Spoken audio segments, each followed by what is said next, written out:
മത്തായിയുടെ സുവിശേഷം 27 അധ്യായം 11 മുതൽ 31 വരെയുള്ള വാക്യങ്ങൾ. എന്നാൽ യേശു നാടുവാഴിയുടെ മുമ്പാകെ നിന്നു.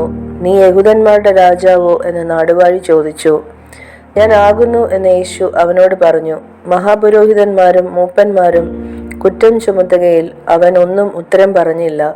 പീലാത്തോസ് അവനോട്, ഇവർ നിന്റെ നേരെ എന്തെല്ലാം സാക്ഷ്യം പറയുന്നു എന്ന് കേൾക്കുന്നില്ലയോ എന്ന് ചോദിച്ചു.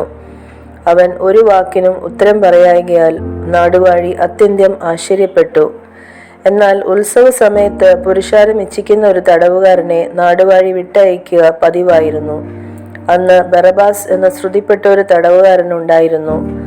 അവർ കൂടി വന്നപ്പോൾ പീലാത്തോസ് അവനോട്, ബറബാസിനെയോ ക്രിസ്തു എന്ന് പറയുന്ന യേശുവിനെയോ ആരെ നിങ്ങൾക്ക് വിട്ടുതരണമെന്ന് ചോദിച്ചു.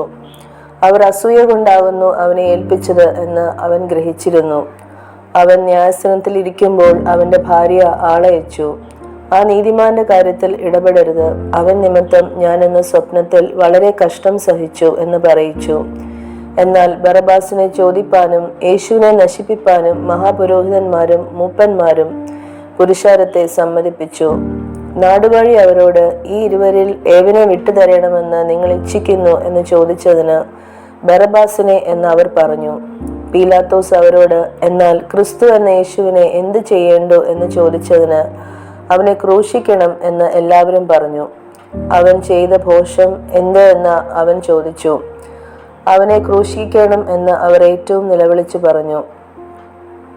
ആരവാരം അധികമാകുന്നതല്ലാതെ ഒന്നും സാധിക്കുന്നില്ല എന്ന് പീലാത്തോസ് കണ്ട് വെള്ളമെടുത്ത് പുരുഷാരം കാണുകെ കൈ കഴുകി, ഈ നീതിമാന്റെ രക്തത്തിൽ എനിക്ക് കുറ്റമില്ല, നിങ്ങൾ തന്നെ നോക്കിക്കൊള്ളുവൻ എന്ന് പറഞ്ഞു. അവന്റെ രക്തം ഞങ്ങളുടെ മേലും ഞങ്ങളുടെ മക്കളുടെ മേലും വരട്ടെ എന്ന് ജനമൊക്കെയും ഉത്തരം പറഞ്ഞു. അങ്ങനെ അവർ ബറബാസിനെ അവർക്ക് വിട്ടുകൊടുത്തു. യേശുവിനെ ചമ്മട്ടി കൊണ്ടടുപ്പിച്ച് ക്രൂശിക്കേണ്ടതിന് ഏൽപ്പിച്ചു. അനന്തരം നാടുവാഴിയുടെ പടയാളികൾ യേശുവിനെ ആസ്ഥാനത്തിലേക്ക് കൊണ്ടുപോയി പട്ടാളത്തെയെല്ലാം അവന്റെ നേരെ വരുത്തി അവന്റെ വസ്ത്രം അഴിച്ച് ഒരു ചുവന്ന മേലങ്കി ധരിപ്പിച്ചു. മുള്ളുകൊണ്ടൊരു കിരീടം മെടഞ്ഞ് അവന്റെ തലയിൽ വെച്ചു. വലം കൈയിൽ ഒരു കോലും കൊടുത്ത് അവന്റെ മുമ്പിൽ മുട്ടുകുത്തി, യഹൂദന്മാരുടെ രാജാവേ ജയ ജയ എന്ന് പരിഹസിച്ചു പറഞ്ഞു. പിന്നെ അവന്റെ മേൽ തുപ്പി കോലെടുത്ത് അവന്റെ തലയിൽ അടിച്ചു.